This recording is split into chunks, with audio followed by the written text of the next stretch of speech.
தேராகுவின் மகன்கள் ஆபிரகாம், நாகோர், ஆரான். இவர்களில் பிறப்பால் மூத்தவர் யார்? அடுத்ததாக, ஆபிரகாம் நோவா, சேம், ஏபேர் போன்றவர்களின் காலத்தில் வாழ்ந்தாரா? அடுத்ததாக ஒரு விடுகதை. நான் ஆபிரகாமுக்கு முன் பிறந்தேன், ஆனால் ஆபிரகாமுக்கு பிறகு இறந்தேன். நான் யார்?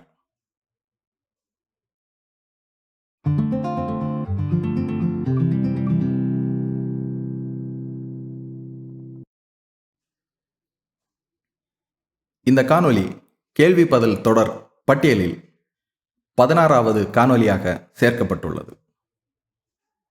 தேராகு ஆரான் என்ற ஊரிலே 205வது வயதிலே மரணமடைகின்றார். இதனை ஆதியாகமம் 11ஆம் அதிகாரம் 32ஆம் வசனத்திலே நாம் படிக்கலாம். மேலும் இந்த தேராகுவிற்கு 70 வயதாகின்ற பொழுது ஆபிரகாம், நாகோர், ஆரான் பிறந்ததாக ஆதியாகமம் 11ஆம் அதிகாரம் 26ஆம் வசனம் குறிப்பிடுகின்றது. இதிலிருந்து தேராகுவின் மகன்கள் ஆபிரகாம், நாகோர், ஆரான் என்பவர்கள் ஒரே சமயத்தில் பிறந்தார்களா அல்லது வெவ்வேறு காலகட்டத்தில் பிறந்தார்களா? இவர்களில் பிறப்பால் மூத்தவர் யார் என்ற கேள்வி எழுகின்றது. தேராகுவிற்கு 70வது வயதிலே மகன்கள் பிறந்தாலும் ஆபிரகாம் ஆரான் என்ற ஊரிலே தன்னுடைய தகப்பன் மரித்த பின்னர் அவ்விடத்தை விட்டு புறப்படுகின்ற பொழுது 75 வயதாய் இருந்தான் என்று ஆதியாகமம் 12ஆம் அதிகாரம் 4ஆம் வசனம் குறிப்பிடுகின்றது. அப்படியென்றால் ஆபிரகாம் தேராகுவினுடைய 130வது வயதிலே பிறந்திருக்க வேண்டும். அதிலிருந்து 75வது வயதிலே இவருடைய தகப்பனுடைய மரணம் நிகழ்கின்றது. அப்படியென்றால் தேராகுவினுடைய 70வது வயதிலே பிறந்தவர்கள் நாகோர் மற்றும் ஆரானாக இருக்க வேண்டும். மேலும் அவர்கள் ஒரே சமயத்தில் பிறந்தார்களா என்ற கேள்வி எழுகின்றது. ஆகவே அதனையும் நாம் சோதித்து பார்க்கலாம். தேராகுவினுடைய குமாரன் ஆபிரகாம் சாராளை மனைவியாக கொண்டிருந்தார். நாகோர் ஆரானுடைய குமாரத்தி மில்காளை மனைவியாக கொண்டிருந்தார். இதனை ஆதியாகமம் 11ஆம் அதிகாரம் 29ஆம் வசனத்திலே நாம் படிக்கலாம். அப்படியென்றால் 70வது வயதிலே ஆரான் பிறந்திருக்கின்றார். அவருக்கு 30 வருடங்களுக்கு மேற்பட்ட காலத்திலே லோத், மில்காள், இஸ்காள் போன்றவர்கள் பிறந்திருப்பார்கள். அடுத்ததாக கவனித்தோமானால் ஆபிரகாமுக்கு குழந்தை இல்லை. ஏனென்றால் சாராள் மலடியாயிருந்தாள். ஆனால் மில்காளுக்கு குழந்தைகள் பிறந்திருக்க வேண்டும். அது எப்பொழுது நிகழ்கிறது என்றால் ஆதியாகமம் 22ஆம் அதிகாரம் 20ஆம் வசனத்தில் இந்த காரியம் நடந்த பின்பு.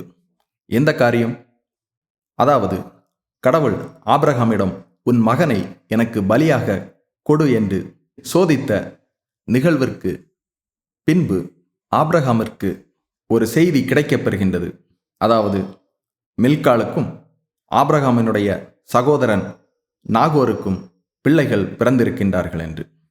அப்படியென்றால் நாகோருக்கு தேராகு உயிரோடு இருக்கும் வரை குழந்தைகள் இல்லை. அதை போன்று அதிலிருந்து 25 வருடங்களுக்கு பின்னர் ஆபிரகாமிற்கு ஈசாக்கு பிறந்திருக்கின்றார். அதிலிருந்து கடவுள் அவனை பலியாக கேட்டு சோதித்த காலத்திற்கு பின்னர்தான் நாகோருக்கு குழந்தைகள் பிறந்திருக்கின்றது என்ற செய்தி கிடைக்கப்பெறுகின்றது. ஆனால் தேராகுவினுடைய மரணம் வரை நாகோருக்கு குழந்தைகள் இல்லை. அப்படியென்றால் நாகோர் ஆபிரகாமுக்கு பின்னாட்களிலே பிறந்திருப்பார். அதைப்போன்று தேராகு மரிப்பதற்கு முன்னர் மில்காளை தனது மனைவியாக கொண்டிருந்திருப்பார். இவற்றிலிருந்து பார்க்கின்ற வேளையிலே 70வது வயதிலே ஆரான் பிறந்திருக்க வேண்டும். ஆபிரகாமுக்கு பின்னர் நாகோர் பிறந்திருக்க வேண்டும். ஆகையினால் தேராகுவினுடைய மகன்களில் மூத்தவர் ஆரானும், அடுத்ததாக ஆபிரகாமும், அடுத்ததாக நாகோருமாக இருக்க வேண்டும். அடுத்ததாக ஆபிரகாம் நோவா, சேம், ஏபேர் போன்றவர்களின் காலத்தில் வாழ்ந்தார். ஆதாமினுடைய கீழ்ப்படியாமையிலிருந்து நோவாவினுடைய நாட்களில் நிகழ்ந்த பெருவெள்ளம் வரையிலான கால பகுதி வரை வாழ்ந்தவர்களை குறித்து கேள்வி பதில் தொடர் பட்டியலில் 12வது காணொளியில் பார்த்திருக்கின்றோம். இப்பொழுது நாம் நோவா காலத்து பெருவெள்ளத்திற்கு பின்னர் என்ன நிகழ்ந்தது என்பதை பார்க்கலாம். அதன்படி பெருவெள்ளத்திற்கு பின்னர் நோவா 350 வருடங்கள் வாழ்கின்றார். ஆக மொத்தம் அவருடைய வாழ்நாட்கள் 950 வருடம். இதனை ஆதியாகமம் 9ஆம் அதிகாரம் 28ஆம் வசனம் மற்றும் 29ஆம் வசனத்திலே நாம் படிக்கலாம். அடுத்ததாக இதற்கு பின் நோவாவினுடைய குமாரன் சேமினுடைய வம்ச வரலாறு ஆதியாகமம் 11ஆம் அதிகாரம் 10ஆம் வசனத்திலிருந்து 32ஆம் வசனம் வரையிலான பகுதியிலே குறிப்பிடப்பட்டுள்ளது. அந்த பகுதியை கவனித்தோமானால், ஜலப்பிரளயம் உண்டாகி 2 வருஷத்துக்கு பின்பு சேம் 100 வயதான பொழுது அர்பகசாத்தை பெற்றான் என்று குறிப்பிடப்பட்டுள்ளது. அதன்படி நோவா காலத்து பெருவெள்ளம், அந்த பெருவெள்ளத்திற்கு பின்னர் 2 வருடங்கள் ஆகின்ற பொழுது சேமுக்கு 100 வயதாகின்றது. அப்படி என்றால் சேம் நோவாவினுடைய 502வது வயதிலே பிறந்திருக்கின்றார். அதே வேளையிலே சேமுக்கு 100 வயதாகின்ற பொழுது அர்பகசாத் என்ற குமாரன் பிறந்திருக்கின்றார். இந்த அர்பகசாத் பிறந்த பின்னர் சேம் 500 வருடம் வாழ்ந்திருக்கின்றார். ஆக மொத்தம் அவருடைய வாழ்நாட்கள் 600 வருடங்கள். அடுத்ததாக இந்த அர்பகசாத்துக்கு 35 வயதாகின்ற பொழுது சாலா என்ற குமாரன் பிறந்திருக்கின்றார். சாலா பிறந்த பிறகு அர்பகசாத் 403 வருடங்கள் வாழ்ந்திருக்கின்றார். ஆக மொத்தம் அவருடைய வாழ்நாட்கள் 438 வருடங்கள். அடுத்ததாக சாலாவிற்கு 30 வயதாகின்ற பொழுது ஏபேர் என்ற குமாரன் பிறந்திருக்கின்றார். இந்த ஏபேர் பிறந்த பிறகு சாலா 403 வருடங்கள் வாழ்ந்திருக்கின்றார். ஆக மொத்தம் அவருடைய வாழ்நாட்கள் 433 வருடங்கள். அடுத்ததாக ஏபேருக்கு 34 வயதாகின்ற பொழுது பேலேகு என்ற குமாரன் பிறந்திருக்கின்றார். இந்த பேலேகு பிறந்த பிறகு ஏபேர் 430 வருடங்கள் வாழ்ந்திருக்கின்றார். ஆக மொத்தம் அவருடைய வாழ்நாட்கள் 464 வருடங்கள். அடுத்ததாக பேலேகுக்கு 30 வயதாகின்ற பொழுது ரெகு என்ற குமாரன் பிறந்திருக்கின்றார். இந்த ரெகு பிறந்த பிறகு பேலேகு 209 வருடங்கள் வாழ்ந்திருக்கின்றார். ஆக மொத்தம் அவருடைய வாழ்நாட்கள் 239 வருடங்கள். அடுத்ததாக ரெகுவுக்கு 32 வயதாகின்ற பொழுது செருகு என்ற குமாரன் பிறந்திருக்கின்றார்.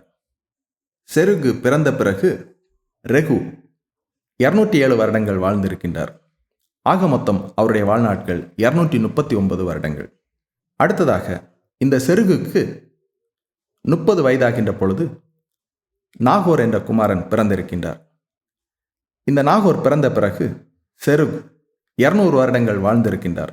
ஆக மொத்தம் அவருடைய வாழ்நாட்கள் 230 வருடங்கள்.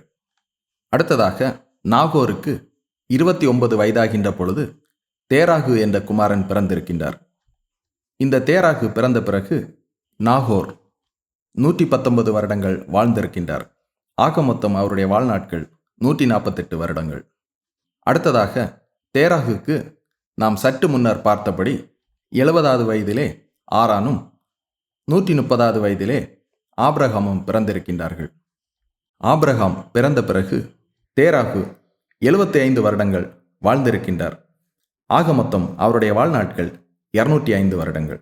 அடுத்ததாக இந்த ஆபிரகாம் 175 வருடங்கள் வாழ்ந்திருக்கின்றார். ஆக நோவாவின் காலத்து பெருவெள்ளத்திலிருந்து ஆபிரகாம் பிறப்பது வரைக்கும் 352 வருடங்கள் சென்றிருக்கின்றது. இப்பொழுது நாம் நம்முடைய கேள்விக்கு வரலாம்.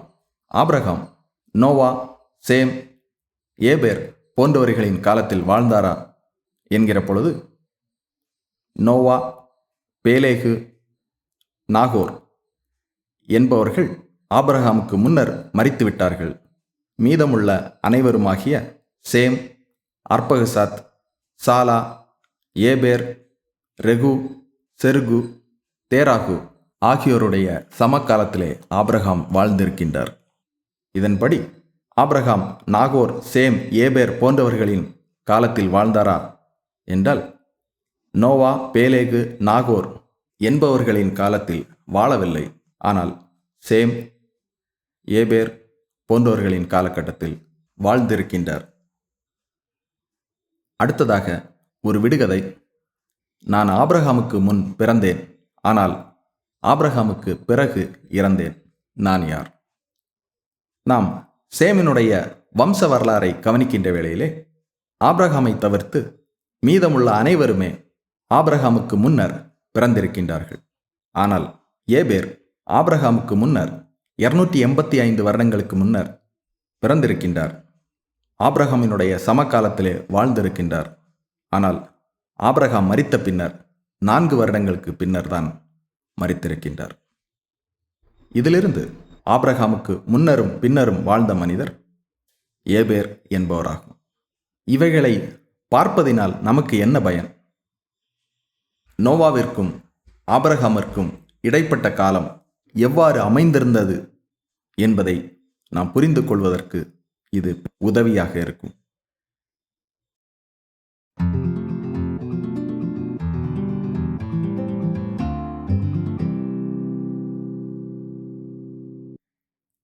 மக்கள் எப்பொழுது உலகம் முழுவதும் பரவினார்கள்? அடுத்ததாக, மொழி எப்பொழுது பிரிக்கப்பட்டது?